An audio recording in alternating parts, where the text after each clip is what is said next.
தொடர்ந்து நம்முடைய கருத்துக்களை பகிர்ந்து கொள்வதற்காக திமுகவை சேர்ந்த திரு கிருஷ்ணமூர்த்தி இணைகிறார். வணக்கம் சார். இன்றைய தினம் ஒன்றிய பட்ஜெட் தாக்கல் செய்யப்பட்டிருக்கிறது. இதில் புதிய வருமான வரி வரம்புகள் தாக்கல் செய்யப்பட்டிருக்கின்றன. உங்களுடைய பார்வை சார்? அடிப்படையில இந்த பட்ஜெட் இந்தியாவுக்கான பட்ஜெட்டா இல்ல பீகார் ஆந்திர பிரதேசத்துக்கான பட்ஜெட்டா அப்படிங்கிற சந்தேகம் தான் முதல்ல வருது. பீகார் ஆந்திரா, ஆந்திரா பீகார்ங்கிற வார்த்தையை கழிச்சிட்டோம்னா இந்த பட்ஜெட்ல என்ன இருக்கு அப்படிங்கிறதே நமக்கு சந்தேகமாக இருக்கிறது.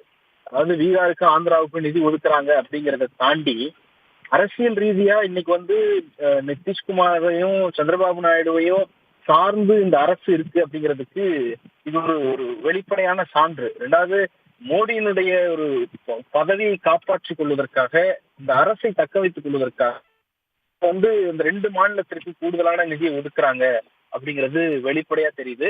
இந்த நிதி ஒதுக்கீடு நீங்க ஏன் அங்க கொடுத்தீங்கிற கேள்வி நமக்கு கிடையாது. அடிப்படையில தமிழ்நாட்டினுடைய லாங் பெண்டிங் டிமாண்ட்ஸ் எதையுமே கருத்திலே கொள்ளாம பீகாருக்கும் ஆந்திராவுக்கும் அள்ளி கொடுப்பதுதான் நமக்கு இப்போ கேள்வியா மாறி இருக்கிறது. உதாரணத்துக்கு நம்ம 35,000 கோடி வரைக்கும் 2 பெரிய பேரிடருக்கு, சென்னை உள்ளிட்ட 4 மாவட்டத்திற்கும், தூத்துக்குடி, கன்னியாகுமரி, நெல்லை போன்ற 4 மாவட்டத்திற்கும் பெரிய வெள்ளம் பாதிக்கப்பட்ட போது 37,000 கோடி வரைக்கும் அதனுடைய சீரமைப்பு நிதியா கோரி இருந்தோம்.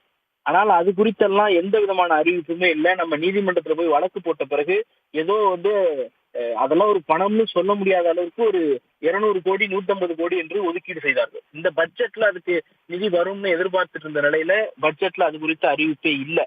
ஆனால் பீகாருக்கு 11,500 கோடி வெள்ள தடுப்பு பணிக்காக நிதி ஒதுக்கீடு செய்திருக்கிறாங்க.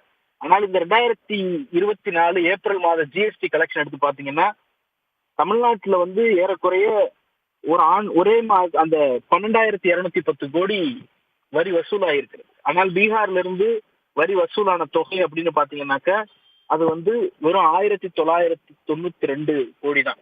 அப்ப ஒரு பீகாரை சேர்ந்த ஒருவர் இந்த நாட்டுக்கு செலுத்தக்கூடிய வரியை விட ஏறக்குறைய 10 பங்கு 12 பங்கு அதிகமாக செலுத்தக்கூடிய தமிழ்நாட்டுக்கு ஒரு சின்ன பைசாவை கூட நான் கிள்ளி போட மாட்டேன், ஆனால் அரசியல் ரீதியாக எனக்கு அவங்க பலன் கொடுக்குறாங்க, என்னுடைய ஆட்சியை நிதிஷ்குமார் காப்பாத்துக்கிறார் அப்படிங்கிற ஒரே காரணத்திற்காகவே பெரிய அளவிலான ப்ராஜெக்ட், நிதி ஒதுக்கீடு எல்லாவற்றையும் அங்கே கொண்டு போய் கொடுப்பேன் அப்படிங்கிறது ஒரு பெரிய அநீதியாக இருக்கிறது. 21,000 கோடி பவர் ப்ராஜெக்ட்ஸ்க்காக பீகாருக்கு ஒதுக்கி இருக்கிறாங்க. தமிழ்நாட்டுக்கு என்ன அப்படின்னு தேடி பார்த்தோம்னா இந்த பட்ஜெட்ல எதுவுமே இல்லை. மெட்ரோவுக்கு இவங்க ஒப்புதல் கொடுத்து ஏறக்குறைய 4 ஆண்டுகள் 5 ஆண்டுகளா நம்ம காத்திருக்கிறோம். மாநில அரசு ஒவ்வொரு ஆண்டும் தன்னுடைய பட்ஜெட்ல இருந்து அந்த நிதி இழப்பை ஈடுகட்டிட்டு இருக்கிறாங்க. ஆனா இவங்க ஒப்புதல் கொடுத்த ஒரு திட்டத்திற்கு இப்போ வரைக்கும் நிதி ஒதுக்கீடு செய்யல. 65,000 கோடியில அவங்க 50% ஏத்துக்கிறேன்னு ஒப்புதல் கொடுத்து நிதி ஒதுக்கீடு செய்யல. இதுதான் இந்த பட்ஜெட்டினுடைய ஒரு பெரிய அநீதியாக பார்க்கப்படுது. முற்றிலுமாக இந்த முறை ஒன்றிய பட்ஜெட்டில் புறக்கணித்திருக்கார்கள் அப்படின்னு உங்களுடைய கருத்துக்களை பகிர்ந்திருக்கீங்க. ரொம்ப நன்றி சார். உடனுக்குடன் செய்திகளை தெரிந்து கொள்ள சன் நியூஸ் பெல் ஐகானை கிளிக் பண்ணுங்க.